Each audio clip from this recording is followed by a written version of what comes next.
سيدنا محمد وعلى آل سيدنا محمد وبارك وسلم. اللهم صل على سيدنا محمد وعلى آل سيدنا محمد وبارك وسلم. اللهم صل على سيدنا محمد وعلى آل سيدنا محمد وبارك وسلم. جماعت علم ہے، حضور نبی اکرم صلی اللہ علیہ وسلم نے فرمایا کہ جمعہ کے دن مجھ پہ کثرت سے درود بھیجو. ہمیں ہر جمعہ کو اس کا اہتمام کرنا چاہیے، اور کثرت سے درود شریف پڑھنے کی جو قلیل تعداد ہے، کم سے کم از کم وہ 300 مرتبہ ہے. اور جمعہ کے دن عصر کے بعد حضرت ابو ہریرہ رضی اللہ عنہ سے جو مروی ہے، اللہم صلی علی محمد النبی الامی وعلی آلہ وسلم تسلیما، 80 مرتبہ. اگر کوئی انسان کو مجبوری نہ ہو تو عصر کی نماز کے بعد وہیں بیٹھے بیٹھے پڑھتا ہے. ابھی شاید 2 ماہ ہو چکے ہیں، ہم میں سے اکثر کو پتہ ہے حضرت مولانا خلیل الرحمان انوری صاحب دعوت برکاتہ کے چچا زاد بھائی مولانا جلیل الرحمان انوری رحمۃ اللہ علیہ ان کا انتقال ہوا. جامع امدادیہ میں ان کی نماز جنازہ ہوئی تھی. مولانا قاری حنیف جلندری صاحب ملتان سے تشریف لائے ہوئے تھے، تو انہوں نے چونکہ وہ برادر نسبتی بھی تھے مولانا جلیل الرحمان انوری صاحب رحمۃ اللہ علیہ کے، تو انہوں نے ان کی حالات زندگی کی 2-3 باتیں بتائیں جو ایمان افروز ہے. ایک انہوں نے یہ بتایا کہ ان کا یہ معمول تھا، سردی گرمی جو بھی ہو تہجد کی نماز پابندی سے پڑھتے تھے مولانا جلیل الرحمان صاحب. دوسرا انہوں نے بتایا کہ درود شریف کثرت سے پڑھتے تھے. کئی دفعہ ایسے ہوتا کہ ساجد کے ساتھ بھی محبت والا تعلق تھا ان کا، صبح و اشراق کے بعد جو ہے ان سے ملاقات ہوتی، تو مسجد میں فجر کی جماعت کرواتے تھے اور وہیں اپنے معمولات اور اشغال کرتے تھے. اشراق پڑھ کے نکلتے تو یہ عادل بھی اس وقت واک کر کے آ رہا ہوتا تو کئی دفعہ سلام دعا ہوتی. ان کی ایک عادت تھی، بڑے اچھے انداز میں ماشاءاللہ کہتے تھے پنجابی میں، مجھے تو اتنی پنجابی نہیں آتی، وہ کہتے تھے آؤ مشائخ کی یاد ہے، یہ جملہ استعمال کیا کرتے تھے. تو ان کے ہاتھ میں تسبیح ہوتی تھی، تو یہ تو اندازہ ہوا کہ بھئی وہ کچھ نہ کچھ پڑھتے تھے، لیکن مجھے یہ نہیں پتا تھا کہ وہ کیا پڑھتے تھے. تو مولانا قاری حنیف جلندری صاحب دامت برکاتہم کے بتانے سے یہ پتہ چلا کہ وہ درود شریف چلتے پھرتے بھی پڑھتے رہتے تھے. تو انہوں نے سنایا، قاری حنیف جلندری صاحب نے یہ واقعہ سنایا کہ مولانا جلیل الرحمان صاحب نے انہیں بتایا کہ مجھے ایک مرتبہ حضور نبی اکرم صلی اللہ علیہ وسلم کی زیارت مبارکہ ہوئی. جو بندہ یہ چاہے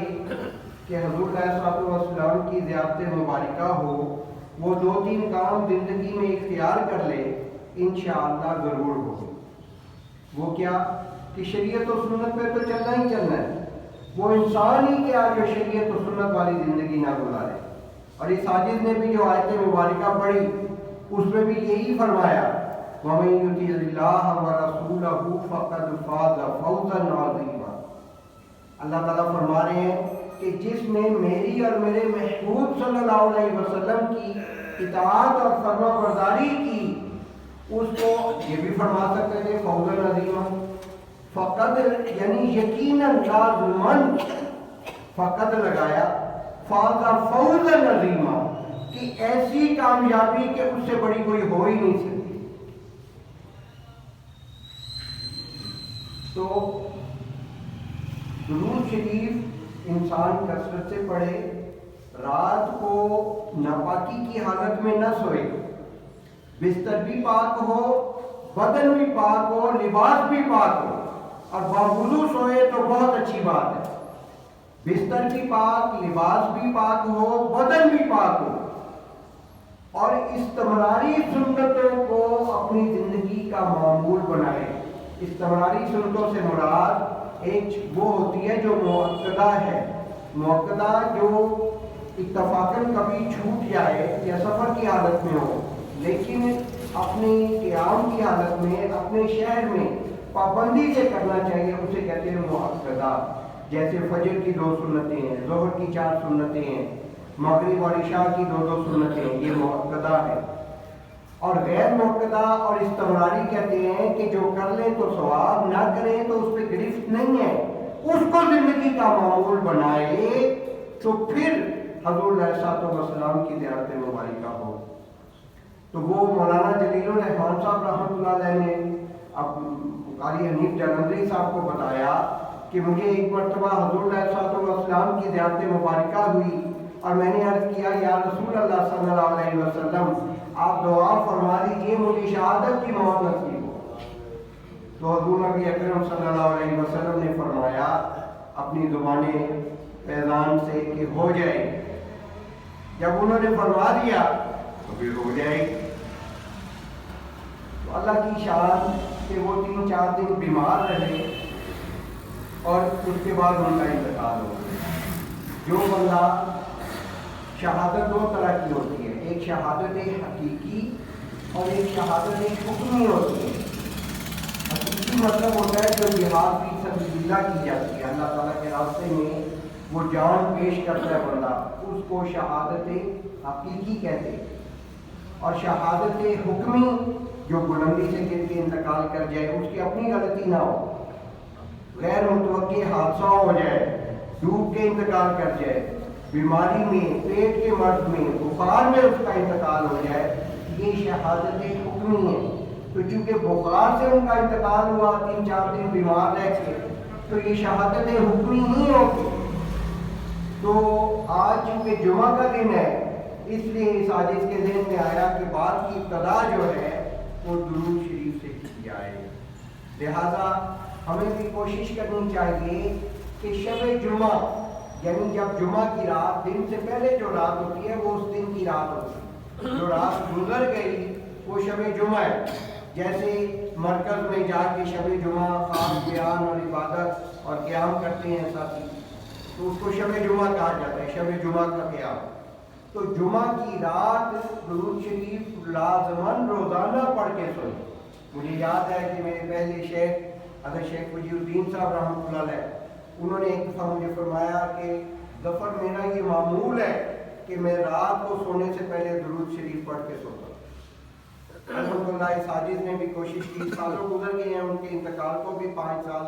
تقریباً ہو گئے ہیں. تو رات کو درود شریف پڑھ کے سونا از حد فائدہ مند ہے. حتیٰ کہ انہوں نے اس حدیث کو فرمایا کہ نہ پڑھنے سے بہتر ہے کہ تم باوضو ہی پڑھ لو. حضرت شیخ الحدیث رحمۃ اللہ علیہ، مولانا ذکریہ رحمۃ اللہ علیہ، حضرت مولانا ذکریہ رحمۃ اللہ علیہ، انہوں نے فرمایا کہ یعنی اگر بے وضو پڑھنا ہے تو فضائل اعمال میں بھی ہے غالباً فرمایا وصلی اللہ علی النبی کی امید کی پڑھنا. چونکہ ہمارے اسلاف کا ادب و احترام میں یہ معمول تھا کہ حضور علیہ الصلوۃ والسلام کا اسم مبارک بے وضو نہیں لیا کرتے تھے. ایک دفعہ ہمارے حضرت جی دامن برکاتہم نے فرمایا کہ میں نے کبھی بے وضو اپنے شیخ کے چہرے پہ نگاہ نہیں کرنی. اس کا کیا مطلب ہے؟ اس کا مطلب یہ ہے کہ باوضو رہنے کی عادت. مولانا طارق جمیل صاحب دامن برکاتہم، اس عاجز نے ان کا ایک بیان سنا تو وہ غیر ممالک ٹھنڈے علاقوں کے دورے پہ تھے، تو فرمانے لگے یہی وضو کے بارے میں، بلکہ پہلے ایک حدیث شریف سنائی کہ ایک صحابی رضی اللہ عنہ حضور علیہ الصلوۃ والسلام کی خدمت اقدس میں حاضر ہوئے اور عرض کیا کہ یا رسول اللہ صلی اللہ علیہ وسلم، تنگی اور یعنی اسرت یعنی مالی طور پہ فراخی نہیں ہے، آپ کوئی عمل بتا دیجئے، دعا فرما دیجئے. تو اللہ تعالیٰ کے محبوب صلی اللہ علیہ وسلم نے انتہائی سہل اور آسان عمل بتایا. فرمایا کہ باوضو رہا کرو، اللہ رب العزت تمہارے رزق میں فراخی عطا فرما دے. اسی لیے کتابوں میں لکھا ہے کہ جس بندے کی عادت بن جائے باوضو رہنے کی، اللہ رب العزت اسے موت بھی باوضو ہی عطا فرما دے. تو مولانا طارق جمیل صاحب دامن برکاتہم وہ فرمانے لگے کہ موسم جو علاقے تھے موسم بھی کچھ سردی والا تھا اور علاقے بھی ٹھنڈے، جو یہاں گرمی ہوتی ہے اور وہاں سردی ہوتی ہے، حتیٰ کہ برف فرش کی طرح۔ ہمارے حضرت جی نے بھی ایک سفر کیا، اس میں برف کے اوپر ہی کپڑا بچھا کے نماز پڑھتے تھے، ایسے برف ضرور۔ تو فرمان لگے کہ یک پانی، لیکن کہتے ہیں کہ میں نے بھی یہ عزم میں جزم کر لیا کہ کتنا ہی یک پانی کیوں نہ ہو، چونکہ شوگر اور بلڈ پریشر کی یہ ان حضرات کو ہے مشکل پریشانی بیماری، تو فرمانے لگے کہ کتنی سردی کیوں نہ ہو، پانی یک ہو، میں نے وضو ہی رہنا۔ فرماتے ہیں کہ شوگر کی وجہ سے وضو بھی بار بار ٹوٹ رہا تھا، طہارت استنجے کی ضرورت پڑتی، لیکن میں نے بھی عزم کر لیا کہ یا اللہ تیری رحمت سے وضو ضرور کروں گا۔ تو کہنے لگے، فرمانے لگے کہ جیسے ہی میرا وضو ٹوٹتا تو میں وضو کرتا دوبارہ۔ تو یہ چیزیں انسان کو اللہ رب العزت کا قرب عطا فرماتی ہے۔ تو فرمایا کہ جو بندہ زندگی میں باوضو رہنے کی عادت ڈال لے، اللہ تعالیٰ اسے باوضو ہی موت عطا فرماتی ہے۔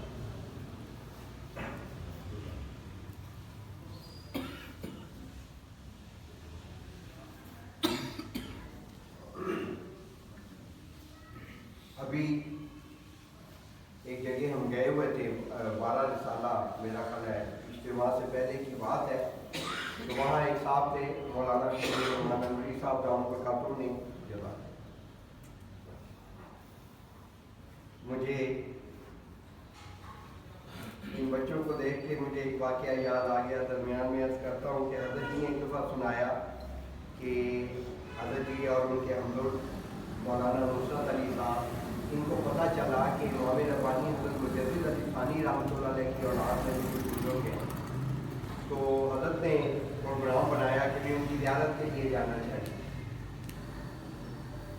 تو وہ زیارت کے لیے گئے، اللہ رب العزت نے مالی فلاحی عطا فرمائی تھی انہیں، باہر بڑی گراؤنڈ تھی، بچے کھیل رہے تھے، اور وہ یعنی وہیں کرسیاں وغیرہ بچھا کے انہوں نے بٹھایا، چائے وغیرہ یہ وہ مہمان نوازی وہ کر رہے تھے۔ اتنے میں نماز کا وقت ہو گیا، تو گراؤنڈ میں انہوں نے جماعت کا اہتمام کیا ہوا تھا نماز کے لیے جماعت کا، تو اذان دی گئی، تو انہوں نے دیکھا، حضرت مان لگے کہ ہم حیران کہ ہم نے دیکھا کہ بچے کھیل رہے ہیں اور کھیلتے کھیلتے جو ہے صفے بنی اس میں آ کے کھڑے ہو گئے اور نماز پڑھی۔ تو جماعت ہوئی، اب حضرت کے ذہن میں آیا کہ بھئی پتہ نہیں وضو ان کا تھا نہیں تھا کیا تھا۔ اب وہ جو میزبان تھے وہ حضرت مجدد صاحب رحمۃ اللہ علیہ کی اولاد امجد میں سے بھی تھے، اور ظاہری اور باطنی دونوں طرح سے اولاد تھے۔ کیا مانا کہ صرف وہ نسب کے اعتبار سے اولاد نہیں تھے، باطنی طور پہ بھی اولاد تھے، روحانیت والے تھے۔ نماز کے بعد جو ہے بیٹھے تو وہ مہربان کہنے لگے حضرت سے کہ آپ کو شاید یہ خیال آ رہا ہے کہ کسی نے وضو ہی نہیں کیا بچوں میں سے، تو وہ فرمانے لگے کہ ہمارے ہاں خاندان میں یہ معمول چلا آ رہا ہے حضرت مجدد صاحب رحمۃ اللہ علیہ کہ بچہ جیسے ہی تھوڑا سا سمجھدار ہوتا ہے 4-5 سال کا تو اس کو باوضو رہنے کی عادت ڈال دی جاتی ہے۔ یہ بچے کھیل رہے تھے، گراؤنڈ پاک، جو بال ہے وہ بھی پاک اور شوز وغیرہ بھی پاک، تو یہ سب بچے جو جماعت میں شامل ہوئے بے شک یہ کھیل رہے تھے لیکن یہ باوضو تھے۔ جس گھر کے بچے باوضو رہنے کا اتنا اہتمام کرتے ہو ان کے بڑوں کی کیا کیفیت ہوگی۔ اور پھر بچہ آیا، اس نے کچھ پیش کیا تو حضرت نے اس سے پوچھا کہ مجھے ان بچوں نے ابھی پانی اور یہ دیا تو مجھے یہ واقعہ یاد آ گیا کہ حضرت نے پوچھا کہ بیٹا آپ بہن بھائیوں میں سب سے بڑے ہیں، تو دیکھیں اس بچے نے کتنا پیارا جواب دیا، ہم بڑوں کو اتنا ادب نہیں آتا اور اللہ رب العزت کی عظمت ہمارے دلوں میں شاید اتنی نہ ہو جتنی اس بچے نے جواب دیا۔ وہ کہنے لگا کہ حضرت عمر میں تو بہن بھائیوں سے میں بڑا ہوں لیکن سب سے بڑے تو اللہ تعالیٰ کی ہی ذات۔ سبحان اللہ، دیکھیے کتنا پیارا جواب۔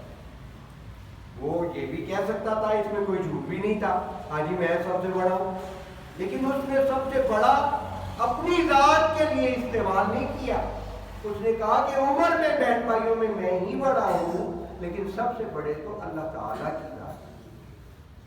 یہی وجہ ہے کہ جب ہم آذان اور تکبیر کہتے ہیں تو سب سے پہلے 4 مرتبہ اللہ اکبر کہتے ہیں۔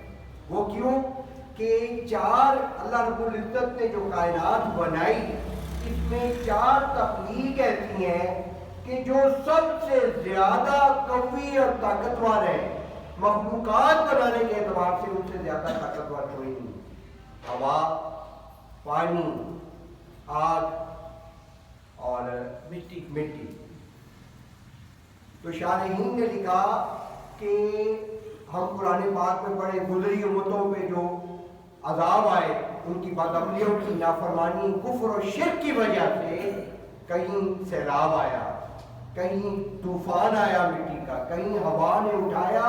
اور اوپر لے جا کے اونگے منہ پٹک دیا زمین پہ، نام و نشان مٹا دیا۔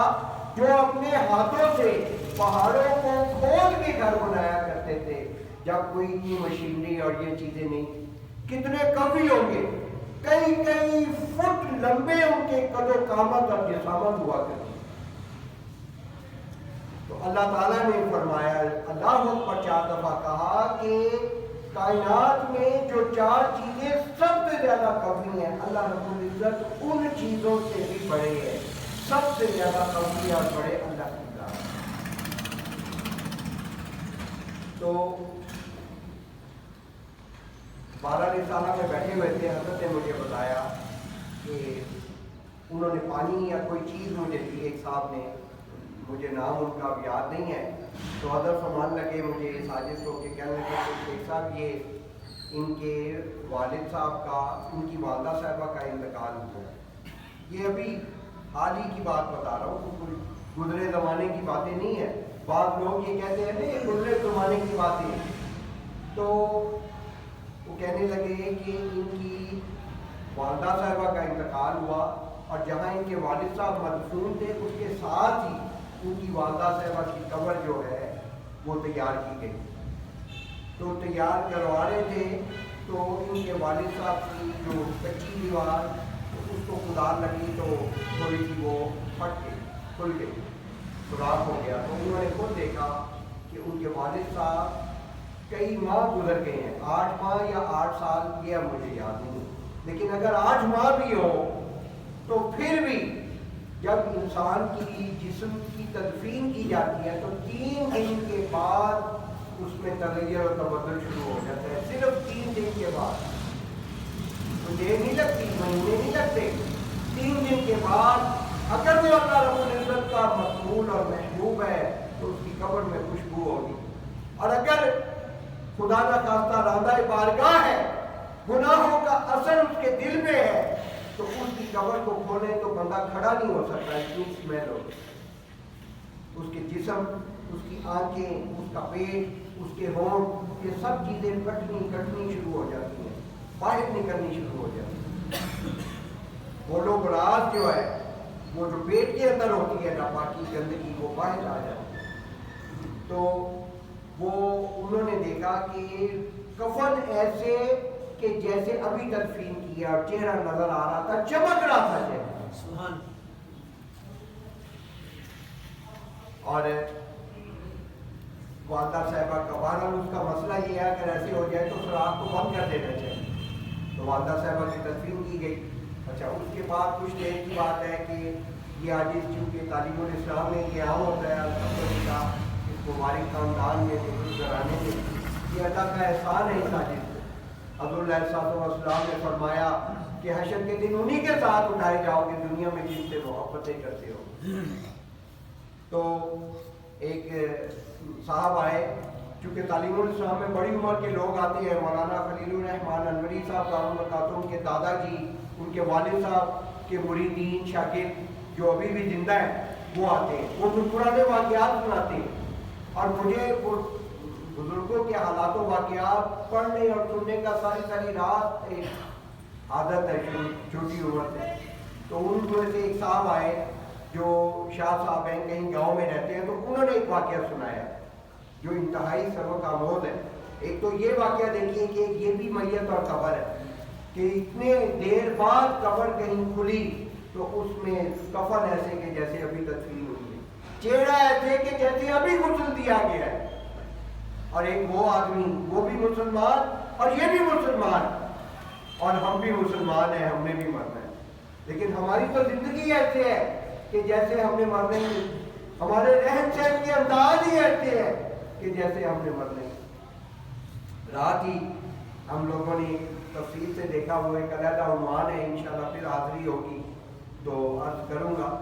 تو بہرحال وہ یہ واقعہ سنانے لگے، اپنا چشمدید واقعہ کہنے لگے کہ جہاں میں نے سب سے آخر میں گھر بنایا،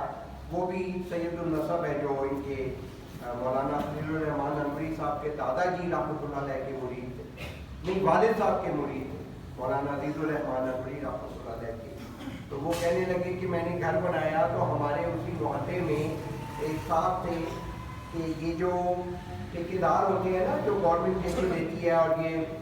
سڑکیں اور انڈر پاس اور اوور برج بناتے ہیں، تو یہ ڈپارٹمنٹ ہوتا ہے کہ جس کو اپنا بل دیتے ہیں تو وہ اپروو کرتے ہیں، منظوری دیتے ہیں، تو گورنمنٹ بھی اس کو پیمنٹ کرتی ہے ٹھیکیدار۔ تو ایسے ہی ایک ڈپارٹمنٹ میں ایک آفیسر تھا جو منظوری کرے تو بل کی پیمنٹ ہوتی تھی۔ تو وہ کہنے لگے کہ اس کے پاس اتنا پیسہ تھا کہ وہ یہ دعویٰ کیا کرتا تھا کہ میری نسلیں ہاتھ میں ہاتھ رکھ کے بھی بیٹھی رہیں تو میں پیسے ختم نہیں ہوں گے۔ پیسوں کا ذریعہ کیا ہے؟ جو تنخواہ گورنمنٹ کی ہے وہ تو اپنی جگہ ہے، جو گورنمنٹ کی طرف سے فیسلٹی ہے، سہولتیں ہیں، وہ اپنی جگہ، لیکن کوئی بھی ٹھیکیدار بل منظوری کے لیے پیش کرتا 1 لاکھ 2 لاکھ 3 لاکھ 5 لاکھ تک زیادہ سے زیادہ وہ رشوت لے کے بل منظوری دیتا ہے، چاہے بل بالکل 100% ٹھیک ہے، لیکن رشوت لینا اس نے اپنی زندگی کا کھانے کی طرح معمول بنایا ہوتا، راشی تھا۔ اللہ تعالیٰ کے محبوب صلی اللہ علیہ وسلم نے فرمایا کہ رشوت لینے والا اور رشوت دینے والا دونوں جہنمی ہیں۔ بہرحال پیسے کی فراوانی تھی، اس نے 2 کنال کے پہ گھر اپنا بنایا، پتہ نہیں کتنے کروڑ لگا کے، ڈبل سٹوری۔ تو گورنمنٹ چینج ہوئی، گورنمنٹ کے چینج ہونے سے کچھ اکھاڑ پچھاڑ، کچھ پکڑ دکڑ ہوتی ہے، تو وہ بھی اس لپیٹ میں آنے کو اس کو اندیشہ لگا، تو اس نے اپنی ٹرانسفر کروا دی، گھر کو بند کیا، اپنے اہل و عیال کو لیا اور ٹرانسفر کر دی۔ اللہ کی شان دیکھیے، دل کے کانوں سے سنیں، جن کو یہ باتیں جس دل پہ اثر نہ کرے وہ دل مردہ ہوا کرتا ہے، اور جس میں احساس اور ندامت اور توبہ کا خیال پیدا ہو، اس کا مطلب ہے اس کے دل میں کچھ جان ہے۔ تو وہ شفٹ ہو گیا دوسرے شہر میں، شفٹ ہونے کے چند ہی دن میں بیمار ہوا، ہسپتال لے کے گئے، اس کا انتقال کے بعد اس کے وجود میں 3 تبدیلیاں پیدا ہوئی۔ یہ کچھ ہی دیر کا واقعہ ہے، چند ماہ کا واقعہ، اور وہ گھر ابھی بھی ہے۔ تو پہلا یہ ہوا کہ اس کے انتقال کے بعد اس کا چہرہ سیاہ ہو گیا۔ اس حاجی نے بھی دیکھا، بعض دفعہ ایسے ہوتا ہے کہ انسان کا انتقال ہو تو زندہ حالت میں جو اس کے چہرے پہ رونق اور رنگ ہوتا ہے، انتقال کے بعد اور زیادہ ہو جاتا ہے، اور بعض ایسے ہوتے ہیں کہ جیسے زندہ اس کے چہرے پہ جو رونق تھی وہ بالکل بجھ جاتی۔ یہ بھی اعمال کے مطابق انسان کے چہرے کی کیفیت ہوتی ہے، اللہ تعالیٰ ہمیں محفوظ فرمائے۔ تو بہرحال اس کے چہرے کا رنگ سیاہ ہو گیا کہ جو اسے زندگی میں دیکھتے تھے انہوں نے اس حالت میں دیکھا تو حیران رہ گئے کہ یہ کیا ہوا۔ دوسرا، ایمبولینس میں ڈال کے آبائی گاؤں میں لے کے گئے، جو ان کا آبائی گھر تھا، وہاں لے کے گئے، گھر جانے تک اس کے وجود سے اسمیل، بو آنے لگ پڑی، گھر کے صحن میں رکھا، اتنی بو زیادہ ہو گئی کہ گھر کے افراد، بہن بھائی بیوی بچے، ان کے لیے مشکل ہو گیا۔ لہذا اس میت کو جو ان کو پیسے دیا کرتی تھی، اپنی بیوی کو، اپنے بچوں کو، اپنے بہن بھائیوں کو، اور جو اس طرح گھر بنا کے دیتا تھا زندگی میں، جن کے ہاتھ وہ چومتے تھی اولاد، آج اس کی میت کو گھر کے صحن میں رکھنا مشکل ہو گیا۔ تو انہوں نے فیصلہ کیا کہ گاؤں میں کھلی جگہ پہ رکھتے ہیں، کھلی جگہ پہ رکھا گیا۔ اب جگہ بڑی ہو گئی اب انتظار کر رہے ہیں کہ فلاں نے آنا ہے، فلاں نے آنا ہے، لیکن جیسے جیسے وقت گزر رہا تھا اس میں بو اتنی پیدا، بو میں شدت اور تیزی آتی گئی کہ کھلی جگہ پہ آسمان کے نیچے رکھنے کے باوجود اس میں اتنی اسمیل ہو گئی کہ دوسرے گھروں والوں کے لیے بھی مشکل ہو گئی، اور وہاں کے سب بڑوں نے کہا یار خدا کے لیے انتظار چھوڑو، اتنی اسمیل کہ اس کو غسل دینے کے لیے کوئی تیار نہیں تھا۔ آپ اس بو کا اندازہ کیجئے، اس جسم کی بو کا اندازہ کیجئے کہ جو اچھے لباس پہنتا تھا، جو خوشبوئیں لگایا کرتا تھا،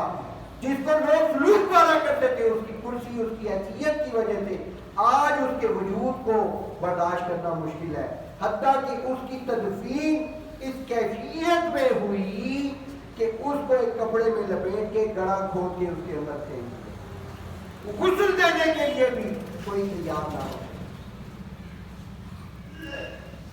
عزیز سامعین، اگر انسان چاہے کہ دنیا میں فقط فاز فوزا عظیمہ کی نعمت عظمیٰ اس کو نصیب ہو تو اس کا ایک ہی راستہ ہے کہ اللہ تعالیٰ نے فرمایا وَمَن يُطِعِ اللَّهَ وَرَسُولَهُ، کہ میرے اور میرے محبوب صلی اللہ علیہ وسلم کی اطاعت اور فرمانبرداری کرو تو تمہیں ایسی کامیابی عطا فرماؤں گا کہ ہمارے حضرت رحمۃ اللہ علیہ، حضرت خواجہ غلام حبیب صاحب رحمۃ اللہ علیہ فرمایا کرتے تھے کہ جو حقیقی معنوں میں ظاہر میں شریعت و سنت کے مطابق اپنے آپ کو بناتا ہے اور باطن کو دنیا کی محبتوں، نفسانیت، شہوانیت، حیوانیت، حسد، بغض، کینہ، انتقام کے جذبات سے باطن کو پاک صاف کرتا ہے تو اللہ تعالیٰ دنیا کی زندگی میں بھی کامیابیاں، رفعتیں، عزتیں عطا فرماتے ہیں۔ اپنی زبان میں فرمایا کرتے تھے کہ اللہ تعالیٰ روٹی بھی دیں گے، بوٹی بھی دیں گے، فرماتے تھے کاریں بھی ہوں گی، بہاریں بھی ہوں گی، موت بھی ایمان کی ہوگی، اور قبر بھی اللہ تعالیٰ جنت کے باغوں میں سے باغ بنائے گا۔ ایک چھوٹا سا واقعہ عرض کرتا ہوں۔ بھائی مولانا عبدالعزیز صاحب نے فرمایا تھا کہ 25 پہ اگر آپ اجازت دیں تو 30 پہ ختم کر دوں، کیوں جی ہے سر؟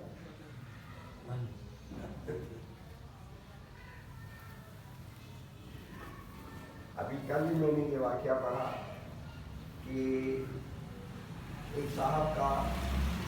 انتقال ہوا، گورکن سے انہوں نے قبر تیار کروائی، ان کے عزیز تھے، تو نوجوان لڑکا تھا جس کا انتقال ہوا، بڑا خوبرو چہرہ چمک رہا تھا۔ اس کو جب قبر کے اندر اتارنے لگے تو گورکن خود اترا اور اس نے اس نوجوان کے جسم کو قبر میں اتارا۔ قبر میں اتار کے اللہ تعالیٰ نے اس کو عجیب منظر دکھانا تھا کہ اس نے دیکھا، قبر کے اندر تھا تو اس نے دیکھا کہ بھئی قبر کی کیفیت ہی بدل گئی ہے، انتہائی خوبصورت باغ کی مانند بن گئی، خوشبو اور پھل پھول لگے ہوئے ہیں، اور ایسا عجیب منظر کہ وہ گورکن جو تھا وہیں بے ہوش ہو گیا اس منظر کو دیکھ کے۔ تو لوگ جو باہر کھڑے تھے، اللہ کی شان ہے، اللہ تعالیٰ کا نظام ہے، ایمان بالغیب ہے نا، تو وہ لوگوں نے دیکھا کہ گورکن بے ہوش ہو گیا، انہوں نے سمجھا کہ اس کو کوئی مشکل، کوئی جسمانی تکلیف ہوئی ہوگی، میت کو تو لٹا دیا تھا، اس کو لوگوں نے پکڑ کے باہر نکالا، پانی وغیرہ اس کو پلایا اور اسے پوچھا کہ بھئی کیا ہوا ہے؟ کہنے لگا کہ میرے ساتھ تو یہ معاملہ پیش آیا ہے کہ میت کو جیسے ہی میں نے لٹایا تو وہ ایک گڑھے کی بجائے ایک ایسے خوبصورت حسین و جمیل باغ کی طرح بن گئی کہ میں نے اپنی زندگی میں کبھی ایسا دیکھا ہی نہیں۔ اس منظر کو دیکھ کے میں بے ہوش ہو گیا۔ اللہ تعالیٰ کے محبوب صلی اللہ علیہ وسلم نے فرمایا قبر جہنم کے گڑھوں میں سے ایک گڑھ ہے یا جنت کے باغوں میں سے ایک باغ۔ آج ہمارے پاس وقت ہے، ہم بھی اللہ تعالیٰ اور اللہ تعالیٰ کے محبوب صلی اللہ علیہ وسلم کی اطاعت اور فرمانبرداری والی زندگی گزارنے کی کوشش کریں۔ حالات، مہنگائی، سب کچھ بھی ہو جائے، یہ اللہ تعالیٰ کا وعدہ ہے، من عامل صالحا من ذکر او انثی وهو مؤمن فلنحیینہ حیاتا طیبہ۔ فرمایا کہ جو نیک عمل کرے گا میری اور میرے محبوب صلی اللہ علیہ وسلم کی اطاعت اور فرما برداری والی زندگی گزارے گا، مرد ہو عورت ہو، شرط یہ ہے کہ مومن کامل ہو، میں اسے دنیا آخرت کی کامیابیاں عطا فرماؤں گا۔ واخر دعوانا